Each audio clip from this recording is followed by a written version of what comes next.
cambió porque efectivamente hubo un proceso de resistencia del pueblo ucraniano que empezó a hacer tambalear los planes previstos. Y esto no solo a los planes previstos por la invasión rusa, sino también para los planes del imperialismo. En 2014, cuando hay la ocupación de Crimea y demás, el imperialismo se queja, pero no hay ningún tipo de reacción. Sin embargo, una resistencia que se empieza a alargar en el tiempo obliga a que el imperialismo tenga que empezar a actuar y busque sacar partido a la situación. A diferencia de un sector de la izquierda que ve en lo que ocurrió en Rusia una especie de acto desesperado de Rusia frente a una ofensiva cada vez mayor del imperialismo, nosotros lo vemos al revés. La posibilidad de la acción rusa se da porque hay un debilitamiento del imperialismo que viene marcado no solo por la retirada de Irak, sino por una más reciente, que fue la retirada de Afganistán. Es en ese marco que Putin ve la posibilidad de intentar cerrar una crisis interna que es creciente en Rusia e intentar subordinar, ampliar el espacio de control a Ucrania. Entonces, el elemento que se sale de ese guión es esa resistencia del pueblo ucraniano. Desde el primer momento, la política que hemos tenido ha sido la de ponernos al lado del derecho a la resistencia de ese pueblo. Y eso a veces se nos ha criticado porque nos dicen, no, es que Zelensky... No, nosotros, el derecho a la resistencia de un pueblo va más allá de la caracterización que hagamos de una dirección. Con Zelensky no tenemos nada que ver. Tiene una política neoliberal, pro-OTAN, pro características que no tienen nada en común. Ahora, el hecho de que el gobierno de Ucrania sea no da el permiso a una invasión, sino que la invasión da el derecho a la defensa, y ese es nuestro punto de partida, ese derecho a la defensa que tiene el pueblo ucraniano ante una invasión.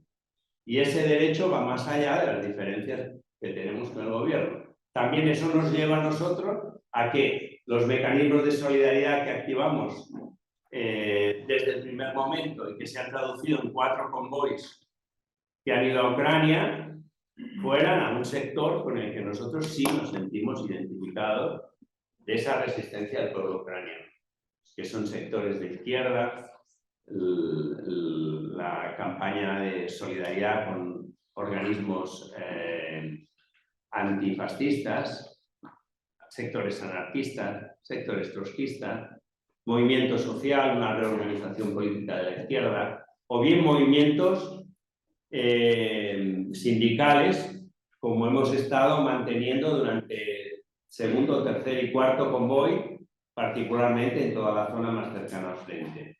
Por tanto, esa política nuestra de independencia del gobierno no cuestiona el que nosotros estamos efectivamente por la derrota de la invasión y por el derecho del pueblo a armarse. Una agresión militar exige y tiene el derecho de un pueblo a defenderse y armarse.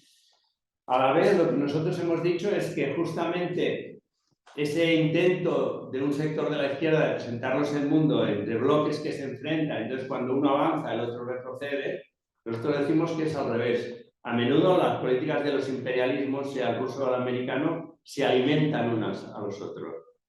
De tal manera que solo se puede explicar el resurgimiento de una OTAN que hace pocos años el presidente francés ya la daba en la UBI y prácticamente en liquidada, con muchas dificultades de conseguir una exigencia permanente de la OTAN, que era esta subida de inversiones de los estados en armamento, y es precisamente esa intervención rusa la que permite una recomposición de esa OTAN que hoy la vemos con la entrada de Finlandia, con el tema de Suecia y con el aumento de armamento.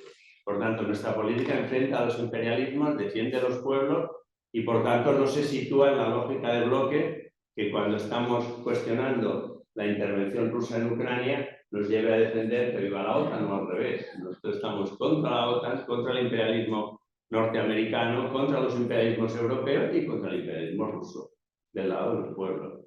Por tanto, esa es una cuestión. La segunda de las guerras que decíamos, que marcan la actualidad, efectivamente es Palestina. Teníamos el mensaje del compañero Faye desde Gaza, el mensaje lo manda, ellos están viviendo muy cerca de la frontera, en la zona norte, es una zona que está absolutamente arrasada por esa intervención del ejército israelí.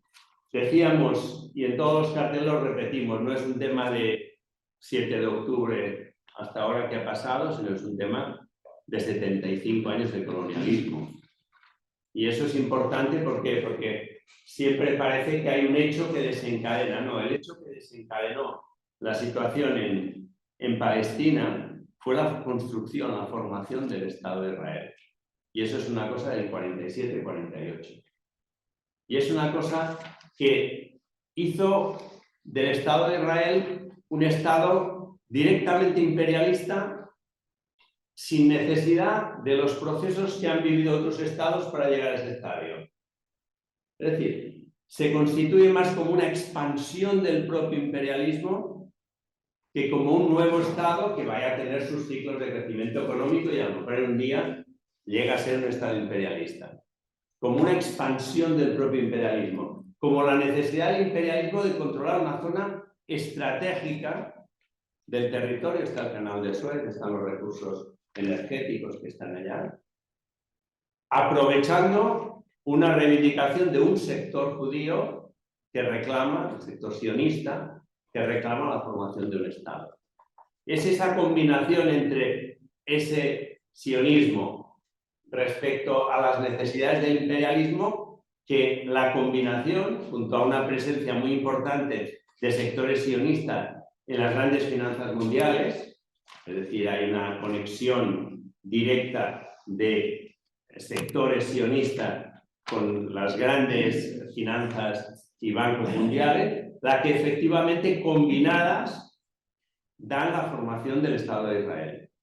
Entonces, siempre que sale esta discusión, siempre decimos que el problema no es de judíos o no judíos, sino que el problema es del sionismo, es de la construcción de un Estado que no tiene límite.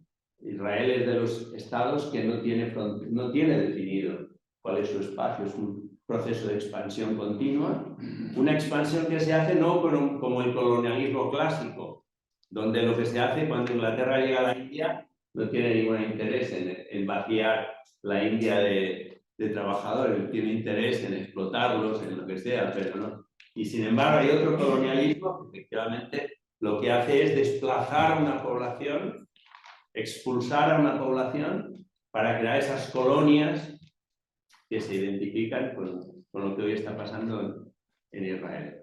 Entonces, el planteamiento que nosotros hemos denunciado, lo mismo decimos, el derecho del pueblo palestino a defenderse, compartamos o no métodos, incluso sectores de dirección del pueblo palestino, ahí aplicamos el mismo criterio que habíamos aplicado en Ucrania o en otros sitios. Cuando Estados Unidos invadió Irak, nosotros dijimos derecho del pueblo de Irak a expulsar, estuvimos contra la invasión, independientemente que con Saddam Hussein no teníamos ningún tipo de acuerdo político. Es más, había una diferencia enorme. Es decir, una cosa no requiere necesariamente la otra, sino que si reivindicamos el derecho de un pueblo a defenderse, el pueblo palestino tiene derecho a defenderse de una colonización que lo va expulsando, que va aplicando métodos de limpieza étnica. Cuando se producen los hechos del 7 de octubre, cuando se irrumpe en territorio, digamos, de Israel, desde Gaza, realmente toda la atención estaba concentrada en Cisjordania, donde efectivamente con el nuevo gobierno se aceleraron todos los procesos de expansión de los asentamientos. Para los que aún creen en Oslo, desde que se dijo que en Cisjordania iba a haber un Estado palestino, teoría de los dos estados, en Cisjordania, que habían 115.000 colonos, hoy hay 750.000. Es decir, lejos de avanzar hacia un proyecto que algunos aún creen que es posible que es el de los dos estados, el proyecto de Israel es acabar con la colonización completa de Cisjordania y con la expulsión o asimilación en parte, porque una parte, cuando se produce la construcción del Estado de Israel de Palestino, quedan bajo el territorio israelí como un ciudadano de segunda, y durante un tiempo esto puede ocurrir, mientras poco a poco se va desplazando la población con nuevos judíos que van aprovechando normalmente situaciones de crisis, la crisis argentina, pues hubo un flujo de judíos que se les ofrecen condiciones de vida con un salario, con casa, con trabajo, con tal, o sea, condiciones que cuando la gente está en situaciones de crisis como las que se dieron en Argentina, por ejemplo, en el 2000, o como se dieron en Rusia, como es decir, momentos determinados de crisis económica, favorece el hecho de que para salir de la situación hayan judíos que efectivamente se desplazan hacia allá. Lo que ocurre es que esas personas no solo se les da la casa, sino se les da un arma, y con esa arma tienen que enfrentar una lógica resistencia palestina a que poco a poco se les vaya desplazando del territorio. Por tanto, desde ese punto de vista, nuestra posición es clara, es de esas campañas de la internacional que han sido casi permanentes. Nosotros ahora estábamos haciendo el resumen y decíamos los últimos 30 años de campañas de solidaridad con Palestina han sido permanentes, ¿no? Con Fayez, que es el que lo conocemos en el 2001, hace 22 años, en Gaza. Es decir, ahí se hizo también una manifestación importante para nosotros, porque fue cuando se decretó el bloqueo después de las elecciones del 2006 en Gaza. Se hizo toda una campaña para romper el bloqueo y se celebró un 1 de mayo, el siguiente, con los compañeros de Gaza, y desde aquí fueron 23 compañeros sindicalistas que estuvieron presentes con ellos con un intento de denuncia del bloqueo. Es decir, es una campaña permanente. Entonces, ahora volvemos a estar en esa campaña. Yo creo que ese es de los temas que luego requerirán una ampliación, porque hay actividades muy importantes previstas en la próxima semana y demás. Entonces, nuestro planteamiento es claro, no hay convivencia posible con el sionismo. Judíos, musulmanes, católicos, cristianos, pueden y deben vivir como vivían antes del 48, antes de la formación del Estado de Israel. Defendemos un proyecto que decimos desde el río hasta el mar, la Palestina histórica, la reivindicación de la Palestina histórica, decimos laica, porque entendemos que ningún Estado debe estar marcado por la cuestión religiosa. Decimos democrática y nosotros añadimos y además socialista, porque entendemos que eso va a ser muy difícil hasta que no haya un proyecto revolucionario y posiblemente no solo en Palestina, sino a nivel internacional. Tercer elemento, esas dos guerras se enmarcan dentro de una situación de una crisis muy profunda. Hay discusiones si es más profunda la actual de la del 29 o no. En todo caso, eso lo dejamos un poco para la discusión. Lo que sí es cierto es que esa crisis que se abre en 2008-2009, con el estallido de la burbuja inmobiliaria, está muy lejos de estar resuelta.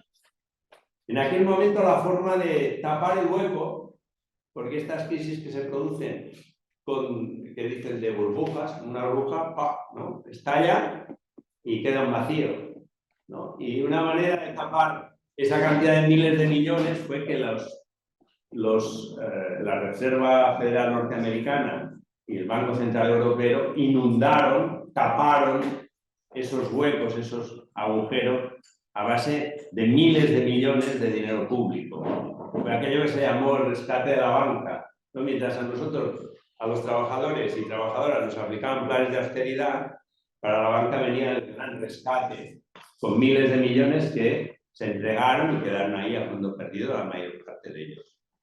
Aquello, es verdad, en un momento determinado hizo que calmara la situación de crisis en aquel momento, pero no resolvía el problema de la crisis en sí. Entre los economistas burgueses, el tema de la crisis siempre se plantea como un problema de equilibrios. Se habla de la política monetarista, de equilibrios entre la cantidad de dinero. Por ejemplo, ahora le dicen, tenemos un problema, ¿no? Hay inflación. Entonces, ellos dicen, el problema de la inflación es un problema de que aumentamos el precio del dinero, como va a haber menos, ya esto va a controlar la inflación. O hay recesión, se está parando la economía, pero entonces ponemos dinero, la gente toma dinero, con el dinero invierte y la situación se recupera. Pero eso no es así. Desde el marxismo entendemos que las crisis económicas no vienen de un problema simplemente de oferta y demanda entre las mercancías, sino que entendemos que las crisis económicas vienen porque inevitablemente el capitalismo, el motor del capitalismo, que es la tasa de beneficio, se va parando. Y eso es cíclico. Eso lo analizaba Marx y efectivamente cada ciertos años el capitalismo entra en una situación de crisis, porque su corazón se va parando y los intentos de salir de esa crisis aumentando el crédito no resuelven el problema en sí, que es la rentabilidad de los sectores productivos. Esos sectores no dan rentabilidad en un momento determinado, van bajando y se produce una crisis. Esa crisis a veces tiene dimensiones medias o a veces tiene dimensiones profundas como la que estamos viviendo en estos momentos. Ese tema no está resuelto y la crisis se alarga. Es más, todo apunta a que estamos ante un recrudecimiento de esa crisis. Y aquí hay algunos factores que pueden apuntar a esa situación. Cuando preguntan, bueno, pero esto, el próximo elemento de la crisis, ¿cuál va a ser? Nadie sabe porque no tenemos ni bola de cristal ni es nuestra manera de analizar. Sabemos que hay diversos factores que posibilitan una nueva profundización de la crisis. La anterior se dio por lo que se pinchó la burbuja inmobiliaria. El elemento que precipita la crisis pueden ser diversos. ¿Por qué? Porque, por ejemplo, la semana pasada se llegaba al nivel más alto de endeudamiento histórico. Hay más de 300 billones de dólares se deben a la banca o a los diversos sistemas. 307 billones de dólares, que supone más del 350% de lo que el mundo produce en un año. Es decir, necesitaríamos trabajar 3 años sin consumir nada, 3 años y medio, sin comer, sin consumir nada, para transformarlo en dinero y entregárselo a la banca. Y esto es una situación que todo el mundo sabe que es absolutamente insostenible. Resulta que lo que hasta ahora había ocurrido en las crisis, y es que se combinaba inflación y recesión, es decir, y entonces facilitaba lo de la política, esta política de damos dinero, retiramos dinero, damos dinero, retiramos dinero, por segunda vez en los últimos 50 años se dan combinadas. Es decir, un proceso en el que se llama la estagflación, en el que vemos políticas de encarecimiento rápido de los precios, a la vez que se está amenazando con una recesión. Y que los bancos centrales saben que si siguen subiendo el precio del dinero, la recesión se va a acelerar y que si dan dinero para que no haya recesión, la inflación se va a disparar. Por tanto, situaciones donde sabemos que va a haber un recrudecimiento de la crisis, de momento lo está sufriendo la gente trabajadora con ese aumento de precios.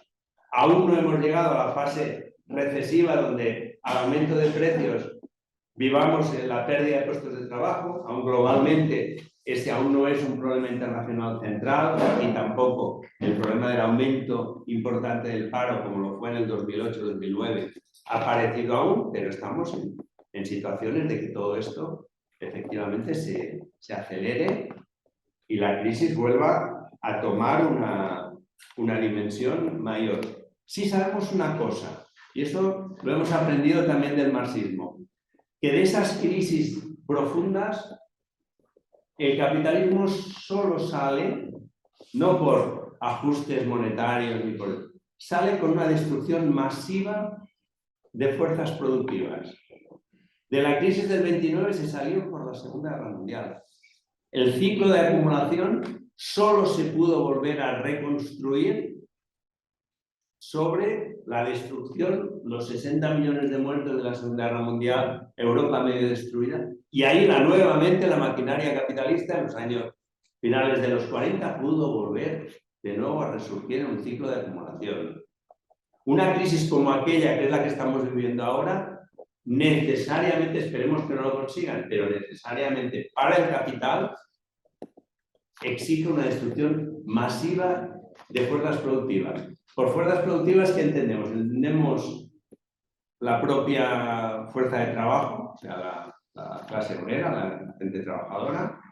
Entendemos la destrucción de gran cantidad de industria, de fábricas, y una destrucción masiva del capital también en su forma financiera.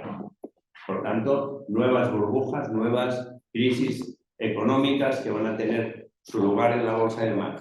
Esto necesariamente, porque también es una discusión con la izquierda, necesariamente lleva a decir que viene la Tercera Guerra Mundial, como un sector de la izquierda plantea. Nosotros no creemos que tenga que ir por ahí. Porque hay un sector de la izquierda que ya nos está preparando para explicar que esa división del mundo en bloques se va a traducir en una guerra. Y que China y Rusia vendría a ser el contrapeso de Estados Unidos, y que entonces en esta situación, cuidado, no demos apoyo a algún sector o aceptemos que incluso Rusia o que la dictadura china a veces haga cosas que desde la izquierda son muy difíciles de asimilar, porque cuidado que estamos preparando un enfrentamiento de ese tipo. Nosotros en los textos de Congreso y en los estudios que se han ido haciendo, creemos que prima más entre los diversos imperialismos, incluido el chino y el norteamericano, el acuerdo, que un enfrentamiento que tienda a una situación de confrontación militar. La semana pasada, cuando todo el mundo ya estaba apuntando que hubo la reunión entre Xi Jinping y Biden, y dijeron que antes de esto había habido un viaje muy importante. Y ese viaje muy importante, como lo fue en el momento determinado histórico del acuerdo entre la burocracia de China y Estados Unidos en los años 70, fue un viaje de los tres magnates de las altas tecnologías a China. Y en ese viaje de los tres magnates, yo los nombres, porque uno es Elon Musk, Bill Gates y Tim Cook, fueron a venir unos meses antes. Y ellos van allá diciendo, no hay que seguir la tensión, hay que bajar la tensión. Ellos ya lo dicen. En China hay 70.000 multinacionales. China es el primer depósito de dólares del mundo y el primer depósito de bonos de Estados Unidos. Es decir, en China hay una parte que tendría capacidad para provocar una crisis monetaria, por ejemplo, importante si soltara una gran parte de esos dólares o de los bonos del Tesoro norteamericano. El año pasado hubo récord de exportaciones e importaciones entre Estados Unidos y China. Con lo cual, ¿hay pugnas? Sí. ¿Por qué? Porque la crisis hace que el pastel sea menor. Y cuando el pastel es menor, hay codazos para ver quién se queda con una parte mayor. Esto es así. Se da entre sectores, dentro del mismo sector. En la Unión Europea lo encontraremos. Por tanto, codazos hay, sí. Tensiones, sí. La disputa por los semiconductores, las hay. Y podríamos hacer una lista larga de cosas donde hay disputas. Disputas las hay. Guerras comerciales también han habido, pero también ha habido con la Unión Europea guerras comerciales, no solo entre China y Estados Unidos, sino que también ha habido con la... Es decir, ¿hay tensiones interimperialistas? Sí. Estamos planteando que todo hay que prepararlo porque ahora entre China y Rusia va a haber una guerra mundial y tal. No es la hipótesis que nosotros queremos al contrario, que más estamos cerca de que ellos busquen un acuerdo. Por ejemplo, una parte del acuerdo o de la reunión con Xi Jinping tiene que ver con empezar a abrir negociaciones con Putin. Porque ya hay un sector del imperialismo que empieza a decir, bueno, hasta aquí hemos llegado. Entonces, hay que buscar una solución. Nosotros siempre hemos dicho que la política del imperialismo no era conseguir una derrota total de Rusia, era bajarle a una negociación donde el imperialismo sacara ventaja. no desestabilizar Rusia, sino bajar su capacidad para entrar en una negociación que les sea importante para le saque ventajas al tema del imperialismo. Bueno, frente a esa situación de crisis, hemos desplegado campañas, digo, como la internacional, permanentes, defensa de salarios, defensa de pensiones, defensa de servicios públicos. Pensar que para el año que viene nos estamos preparando porque el año que viene ya viene que se acabó la época donde la Unión Europea había un cierto margen fiscal. El año que viene volvemos al 3% de límite en el déficit y al 60% de endeudamiento respecto al PIB. Gran parte de los países, prácticamente todo está por encima. Entonces, para el año que viene, todo el mundo está esperando planes de ajuste otra vez. Con lo cual, es verdad que hemos pasado 2 años donde se ha vuelto a gastar mucho dinero público para ir trampeando la situación, por eso la deuda está en momentos históricos, porque gran parte de esa deuda la han generado los propios Estados europeos, Estados Unidos, etcétera, para evitar que tuviera una explosión social, pero esta situación ellos mismos dicen, bueno, esto hay que empezar a pagarlo. Y para el año que viene ya se espera que empecemos situaciones de ajuste. Por tanto, ahí vemos muy importante volver a defender la capacidad de salario de las pensiones, servicios públicos, porque van a tener importantes ajustes y esperemos que no lo consigan. Eso es evidente. Bueno, hay una parte de la crisis económica que hay que conectarla con la crisis ambiental, porque hay una destrucción medioambiental que es prácticamente incuestionable, ¿no? O sea, hay el aumento de la sequía, el aumento de los incendios, el aumento de se puede constatar, ¿no? Que estamos en noviembre y todo el mundo está buscando aquí a ver cómo un poco de aire, ¿no? Y vamos directamente de la marea corta, es una evidencia, ¿no? Y aquí era el mes de la castañera, o sea, tocaba las castañas y, ¿no? Tocaba otras situaciones. Entonces, que hay un cambio. Que ese cambio tiene repercusiones. Para nosotros la principal, según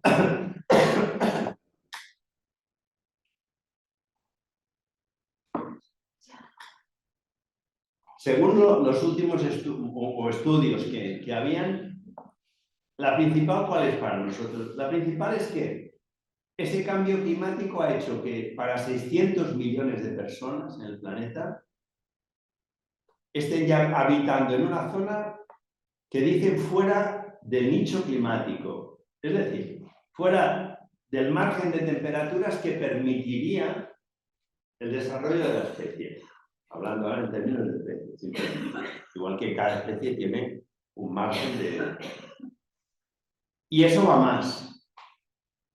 Entonces, es evidente que en ese afán del capitalismo por evitar lo que antes decíamos, la tasa de beneficio está dispuesta a sacrificar todo.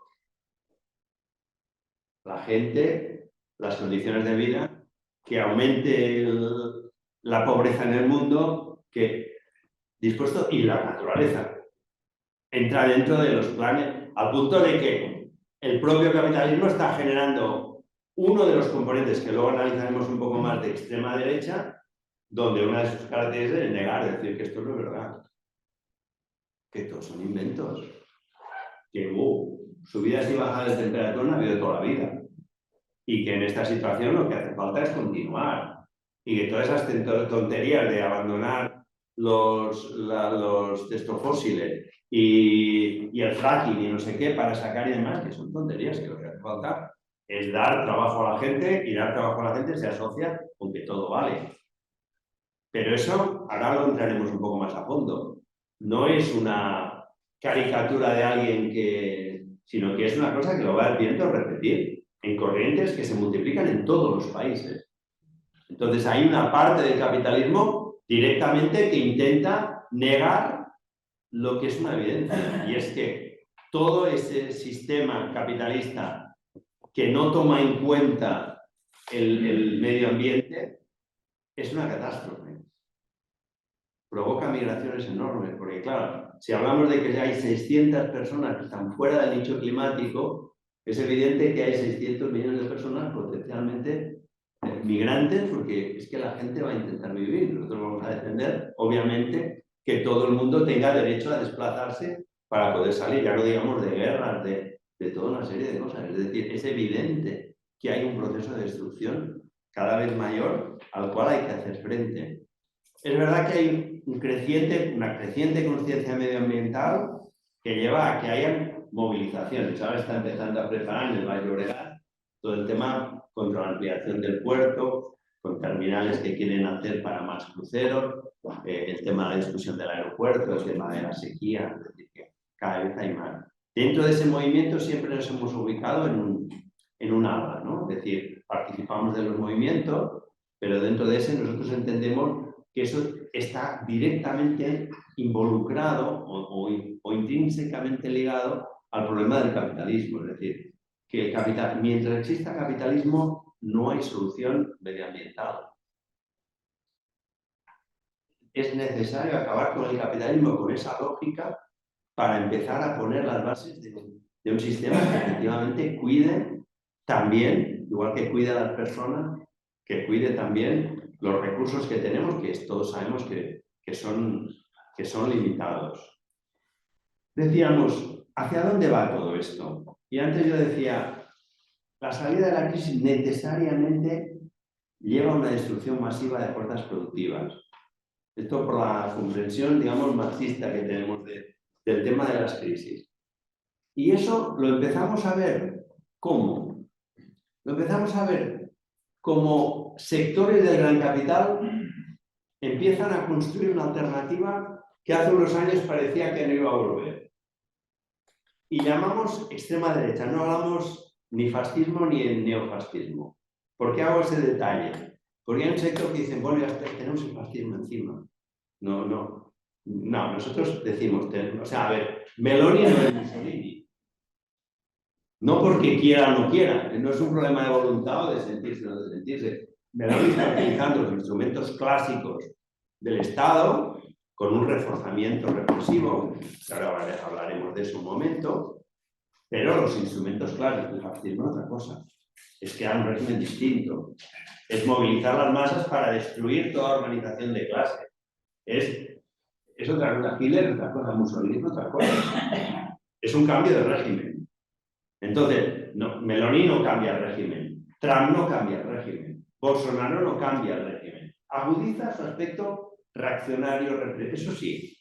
Y esa es una tendencia que el capitalismo necesita cuando vienen situaciones de crisis. Se tiene que armar ante la resistencia de la gente. Entonces, leyes mordaza, Francia durante meses tuvo un estado de excepción, el otro prohibiciones. Eso es, el capitalismo se va como blindando porque sabe que la situación de la gente se vuelve cada vez más insostenible y de alguna manera se va a rebotar. De alguna manera se va a rebotar. Y se arma, se blinda.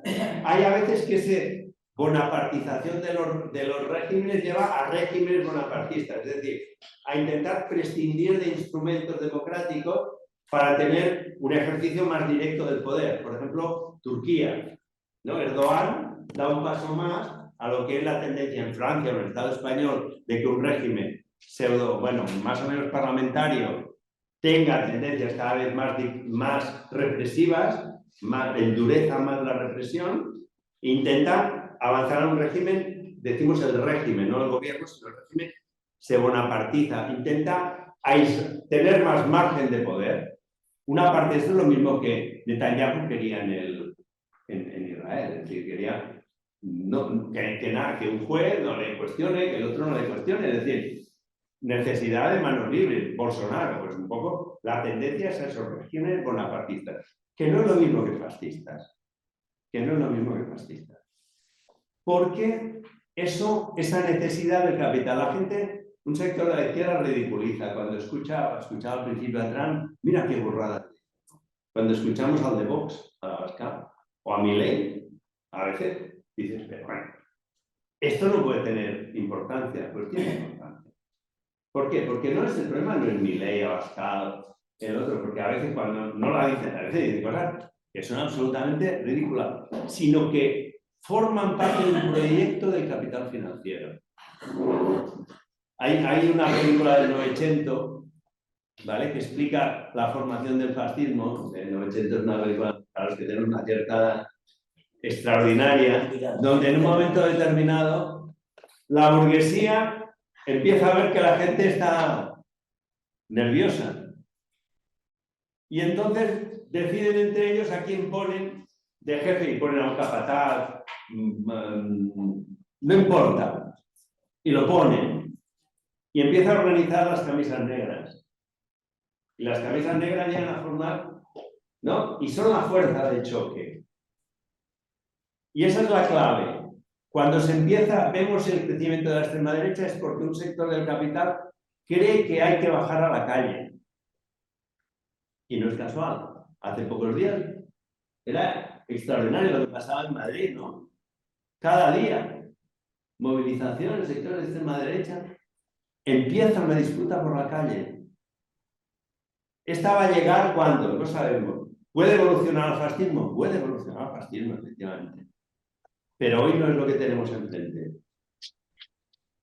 Entonces, la gran disputa es, esos sectores se cuestionan ideológicamente. Sí, pero eso no tiene importancia. Nosotros podemos decir, ¿qué barbaridad dice? Dice, no hay cambio climático. ¡Qué barbaridad! No saben qué dicen. No. El problema es que esos sectores los crea el gran capital para que bajen a los barrios. Es decir, el problema de Vox no es el Vox del barrio de Salamanca en Madrid, o de aquí de Sarriá, o de la Plaza Artós. Ese no es el Vox. El Vox, ese es un Vox de un sector donde hay una radicalización de un sector burgués, etc. El problema es cuando entran los barrios obreros. ¿Por qué? Porque su fundamento para lo que lo necesita el capital es para que divida la respuesta de la gente trabajadora, para que enfrente a trabajadores con trabajadores, a trabajadores con inmigrantes, a no sé qué con la mujer, porque ahora mira qué se creen las mujeres, que no sé qué, para el castellano con el catalán, porque el otro también. Es decir, para que esa situación de conflicto explote dentro de nuestros barrios, en sectores de nuestra clase. Eso es lo que necesita el capital. Y evitar que esos sectores se unan para enfrentar, que nuestro proyecto, que todos esos sectores se unan para enfrentar al responsable de la crisis, que no es otro que el gran capital. Entonces, la disputa muchas veces se da, no es ideológica solo, no digo que obviamente también nosotros discutimos del contenido, es cómo en los barrios conseguimos que eso que siente el trabajador o un sector de la clausura desesperada porque no llega, no cuaje, el que la culpa la tiene el de tu lado porque te lo está quitando, sino que cuaje el problema de que no llegue aquí es porque hay un gran capital y un capitalismo que nos está oprimiendo a todos y a todas. Y ese es un poco el tema importante de la cuestión. ¿Hay una respuesta? Sí hay una respuesta de los trabajadores ante esa radicalización de la crisis. Vimos una que fue un ciclo. La crisis arrancó 2008-2009 y vimos un proceso de revoluciones. Aquí tenemos a compañeros de Siria, donde yo creo que es de los lugares donde prendió esa resistencia de los pueblos, ¿no? ¿Por qué? Porque unos dijeron primaveras árabes, no solo eran árabes, porque había pueblos que no eran solo árabes de los que se levantaron. Nosotros utilizamos el término norte de África, Oriente Medio, la ubicación geográfica, pero hubo levantamientos revolucionarios. Dictaduras de décadas cayeron y algunas intentaron que cayeran y no se consiguió. Pero cayó Túnez, la dictadura de Túnez, cayó la dictadura en Egipto, cayeron dictaduras. Había una resistencia de los pueblos. Los pueblos lo que hacen en principio es prescindir de lo que en principio les está imponiendo este retroceso a las condiciones de vida. Y lo identificaron como esa lucha contra esas dictaduras. Aquí en el Estado español lo vivimos el 15M. La gente decía, basta de rescatar, ¿no? Y se reunía en plazas, había necesidad de recuperar. La relación entre esos dos movimientos era tan gráfica como que en Plaza Cataluña había una pancarta, un texto que ponía Plaza Tají. En Plaza Cataluña. Estuvo durante tiempo. ¿Por qué?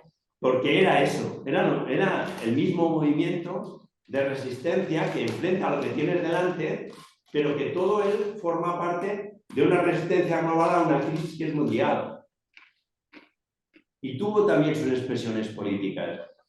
Expresiones que dieron lugar a un Podemos, a un Syriza, a un Corbyn en Inglaterra, hasta en Estados Unidos, ¿no? ¿Cómo se llamaba? Sanders, en Estados Unidos. Es decir, hasta alguien que no era precisamente un chico joven o una chica joven de 18 años, porque no era la imagen de Sanders, salía con la defensa del socialismo y no sé qué, en Estados Unidos y disputaba si iba a presentarse o no a la presidencia de Estados Unidos. Era como una situación increíble. Bueno, ese ciclo no dio lugar en su formación política a expresiones revolucionarias, sino que todas esas variantes se mezclaban entre nosotros hablamos de un nuevo reformismo, neoreformismo, digamos, es decir, no dio lugar a eso. Y ese ciclo se acabó.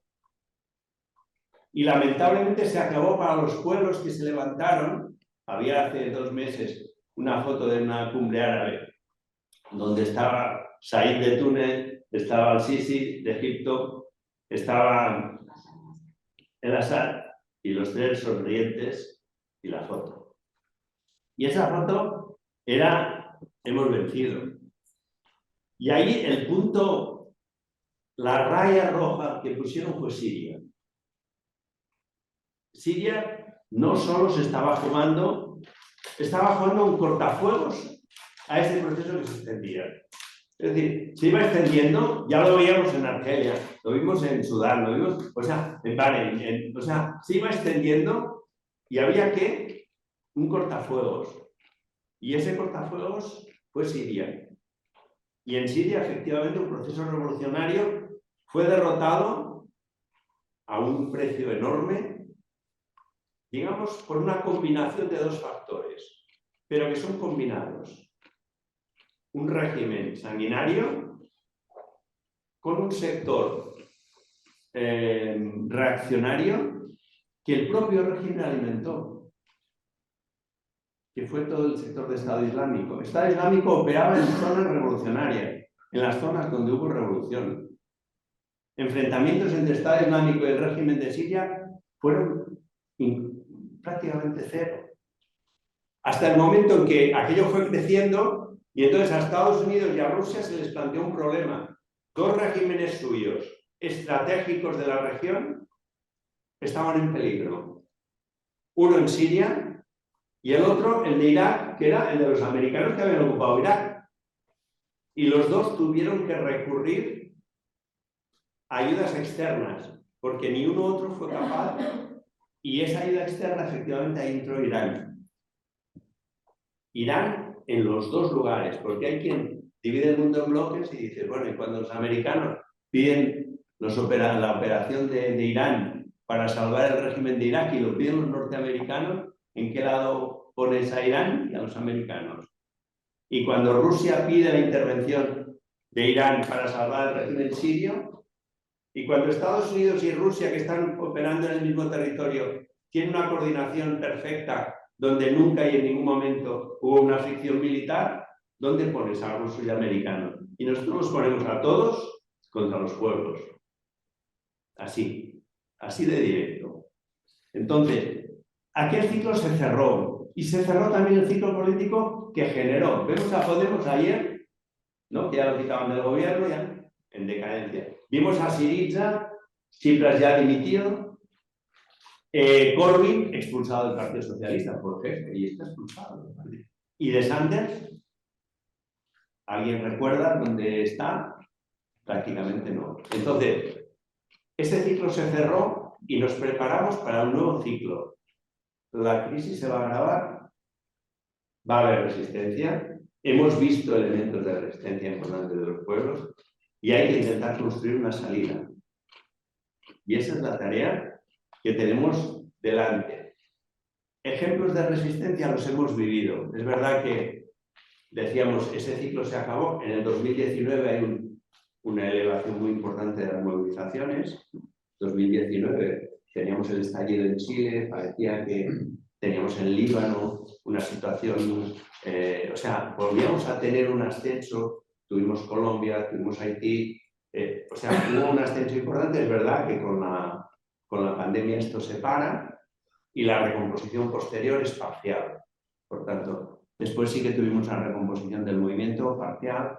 Está el caso de Colombia, está el caso de Perú, ahora contra el intento de golpe, etc. Hay una recomposición parcial, pero todo apunta a que una agravación de la crisis va a hacer que de nuevo esa confrontación, esa agudización de la lucha de clases esté puesta sobre la mesa. Y aquí es un poco donde entramos, ¿no? Digamos, ejemplos claros de esa recuperación. Por ejemplo, nosotros le hemos dado una importancia enorme, ha sido Irán. Porque además, Irán no solo es un elemento en la zona justamente utilizado por todos los imperialismos para contener la situación, sino además porque el elemento motor de la movilización popular fue la mujer.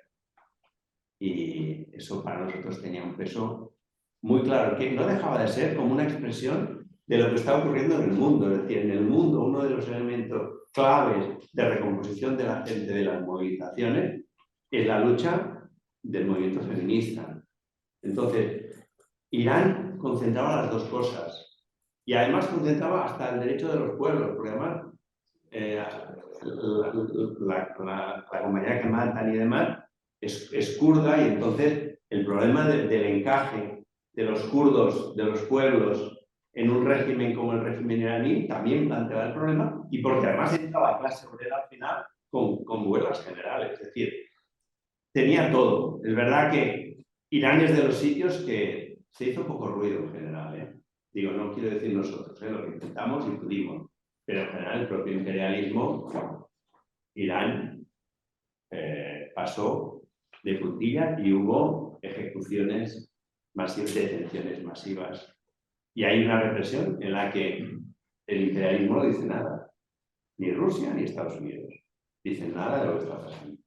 Entonces, para nosotros el tema de Irán fue una posibilidad, esperemos que no esté acabada del todo, ¿vale? Y que hayan fuerzas aún para resistir. Pero importante también por esa conexión con todo lo que estamos viendo, ¿no?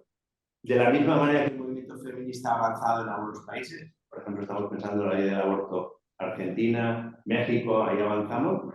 El propio gran capital, ese que necesita la reacción, también necesita volver a poner a la mujer de nuevo bajo la bota, por decirlo de alguna manera. Y es como, y lo estamos viendo, por ejemplo, en toda esta, digamos, Estados Unidos, por ejemplo, se da un paso atrás con el tema de la ley del aborto, pero prácticamente todos los programas de extrema derecha, Bolsonaro, todos estos, Milei, el Vox aquí, Chega en Portugal, todos, uno de sus ejes es derrotar y volver a poner a la mujer como uno de los, para nosotros, de los factores más activos hoy de una salida, volverla de nuevo a poner en esto. Y ya un poco para acabar, que con esto acabaría. Construir para esto que nos viene. Y nosotros aquí vamos a decir que no hay salida si no hay un cambio de sistema. La salida tiene que ser necesariamente del cambio de cuestionando. No hay reforma posible del capital, ni capital verde, ni capital del otro, ni colores, ni nada. No hay alternativa bajo el marco del capitalismo. Es imprescindible una ruptura con el capitalismo. Y aquí la gente dice, bueno, anticapitalismo. Y a veces en las manías solo se llega a gritar hasta aquí. Y nosotros decimos, no, hay un paso más. Y es construir el socialismo. Porque parece que esa palabra da un cierto, ¿no? Parece como del pasado. No, del pasado no. Nosotros la esperamos para el futuro, que es la salida del futuro. Claro, la gente dice, pero ¿cómo socialismo con lo que se ha visto de las barbaridades que se han hecho? Y nos exige esto, que expliquemos una y otra vez que lo que se vivió bajo el estalinismo, y menos aún lo que hay en China, porque claro, en China, detrás de una bandera roja y las siglas del Partido Comunista, hay una maquinaria de explotación del obrero de unas dimensiones tremendas, que todo capitalista, el Elon Musk y esto van allá, pero dicen, no, que siga. Que siga. No, a mí no me importa la bandera. A mí lo que me importa es que aquí mis fábricas den el resultado que no dan en ningún otro lugar del mundo. Y esto se hace con una bandera roja y con el audio y el martillo. Esto es. Por tanto, hay una batalla por recuperar lo que es el socialismo. Hay una batalla por recuperar y reconstruir lo que es la conciencia de clase. Porque la conciencia de clase es fundamental, la solidaridad entre los trabajadores, la solidaridad entre los pueblos. Esto es un tema fundamental. Y en función de esto es donde en el Congreso Mundial normalmente toda esta discusión se acaba concretando en campañas concretas donde nosotros intentamos implicar ese internacionalismo que vivimos, esa reivindicación de la clase obrera como elemento fundamental de futuro. Y antes, cuando comentaba al principio, y con eso acabo, hablaba del tema de lo de faltar pocos meses para el centenario de la muerte de Lenin, y nosotros queremos aprovechar un poco que a principios del año que viene es ese centenario para reivindicar efectivamente que el socialismo no es una cosa del pasado, sino que es una cosa del futuro, y si no viene la barbarie. Entonces, como decía Rosa Luxemburg, ¿no? Socialismo o barbarie.